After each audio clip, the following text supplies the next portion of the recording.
معركة مفتوحة داخل الكونغرس الأمريكي، واتهامات مباشرة بأن دونالد ترامب كان شريكاً لجيفري إبستين، ووزيرة العدل تدافع عنه بشراسة وتنفي تماماً أي علاقة. فماذا حدث بالضبط في جلسة الاستماع التي استمرت أكثر من 5 ساعات كاملة على الهواء مباشرة؟ هذه الجلسة لم تكن عادية، كانت مواجهة حقيقية بحضور وزيرة العدل الأمريكية وبوجود عدد من ضحايا إبستين خلفها في القاعة، بينما كان أعضاء مجلس النواب يتناوبون على استجوابها بأسئلة حادة ومباشرة. وزيرة العدل نفسها هي من أشرفت على الإفراج عن ملايين الصفحات من الوثائق المرتبطة بالقضية، لكنها في الوقت ذاته سمحت بحجب بعض الصور والأسماء لمسؤولين وشخصيات بارزة، وهو ما أثار موجة غضب داخل الكونغرس. أحد النواب بدأ المواجهة قائلاً إن اسم دونالد ترامب تكرر مرات عديدة جداً داخل تسريبات وملفات إبستين، وأكد أن التكرار لم يكن عرضياً بل ظهر في سياقات متعددة داخل الوثائق. وهنا جاء الرد الحاسم من وزيرة العدل: لا يوجد أي دليل يثبت أن ترامب شارك إبستين في أي جريمة، لا يوجد دليل. أنتم تتحدثون لكن لا يوجد دليل. المواجهة تصاعدت سريعاً عندما عرض أحد النواب وثيقة قال إنها شهادة شاهد تواصل مع مركز عمليات التهديدات الوطني التابع لمكتب التحقيقات الفيدرالي. النائب اتهم وزيرة العدل صراحة بأنها أدلت بتصريح غير دقيق تحت القسم. قال إن هناك شهادة لسائد ليموزين كان ينقل دونالد ترامب، وذكر أنه سمع مكالمة هاتفية بين ترامب وإبستين، وادعى أن الشاهد تحدث عن خلاف حاد بينهما. النائب أشار أيضاً إلى أن الشاهدة لاحقاً قتلت، وأن بعض الضباط في موقع الحادث قالوا إن ملابسات الوفاة لم تكن طبيعية.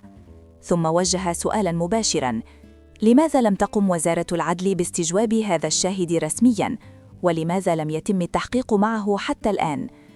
هنا ردت وزيرة العدل بغضب واضح، وقالت إنها لن تسمح بتحويل الجلسة إلى منصة لمهاجمة الرئيس، وأكدت أن عدد من تم توجيه اتهام رسمي لهم كشركاء في القضية هو 0 حتى الآن.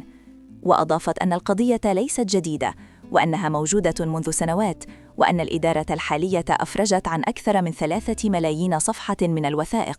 وأكدت أن ترامب هو من وقع على القانون الذي سمح بنشر هذه الوثائق، ووصفته بأنه الأكثر شفافية في تاريخ الولايات المتحدة. ثم انتقلت للحديث عن مفارقة سياسية، وقالت إن الإدارة السابقة لم تسأل خلال 4 سنوات عن إبستين بنفس الحدة.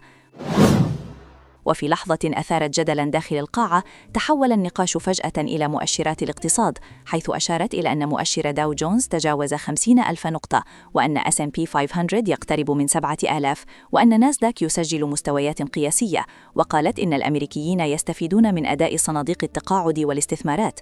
بعض النواب اعتبروا أن هذا خروج عن صلب الموضوع، وقالوا إن ما يحدث هو محاولة لصرف الانتباه عن الأسئلة الأساسية. أحد النواب اتهمها بشكل مباشر بأنها تتستر على الرئيس دونالد ترامب، وأن وزارة العدل تحولت إلى أداة لحمايته سياسياً. ثم جاءت المواجهة الأكبر. نائبة ديمقراطية طلبت من وزيرة العدل أن تعتذر علناً لضحايا إبستين الموجودين في القاعة. قالت إن الضحايا يستحقون اعترافاً رسمياً بالتقصير، وأن وزارة العدل مطالبة بالشفافية الكاملة. لكن وزيرة العدل رفضت الاعتذار، وقالت إن القضية لا تتعلق بالعواطف بل بالقانون والأدلة. المشادة احتدمت، المقاطعات تكررت، رئيس الجلسة اضطر للتدخل أكثر من مرة لإعادة النظام. إحدى العبارات اللافتة كانت عندما قالت الوزيرة: سأجيب بالطريقة التي أراها مناسبة. ورد أحد النواب: أجيبي عن السؤال مباشرة. الجلسة تحولت فعلياً إلى معركة سياسية مفتوحة، وخلال هذه المواجهة كررت وزيرة العدل دفاعها عن الرئيس الأمريكي، وقالت إنه لا يوجد أي دليل قانوني يربطه بجرائم إبستين. من جانبه كان ترامب قد صرح سابقاً أن اسمه لم يرد في أي سياق إجرامي، ووصف القضية بأنها استخدمت ضمن حملة سياسية ضده، وقال إنها كانت مؤامرة لتشويه صورته والتأثير على الانتخابات. لكن في المقابل، النائبة الأمريكية نانسي ميس صرحت بأن قائمة أسماء عملاء إبستين إذا تم الإفراج عنها كاملة ستصدم العالم. وأكدت أنها اطلعت على أجزاء من الملفات، وقالت إن هناك سياسيين وإعلاميين ونخباً ثرية وردت أسماؤهم، واتهمت وزارة العدل بالتستر على شخصيات نافذة. وهنا عاد الجدل إلى نقطة البداية: هل تم الإفراج عن كل شيء فعلاً، أم أن هناك أسماء ما زالت محجوبة؟ الجلسة التي استمرت أكثر من 5 ساعات لم تنهي الجدل، بل فتحت أبواباً جديدة من الأسئلة. الانقسام داخل الكونغرس واضح، فريق يرى أن الملف استخدم سياسياً، وفريق آخر يرى أن الحقيقة لم تكشف كاملة بعد. وبين الاتهام والدفاع، وبين المطالبة بالشفافية ورفض الاتهامات، يبقى ملف إبستين واحداً من أكثر الملفات حساسية في المشهد السياسي الأمريكي. هل ستكشف بقية الأسماء؟ هل سيتم استدعاء شهود جدد؟ وهل تنتهي هذه المعركة هنا، أم أنها مجرد بداية لفصل جديد؟ بهذا نكون قد استعرضنا تفاصيل جلسة الاستماع كاملة كما حدثت، بكل ما شهدته من اتهامات وردود ومواجهات مباشرة. Was the president aware of Secretary Lutnick's ties to Epstein when he chose him to lead the Department of Commerce?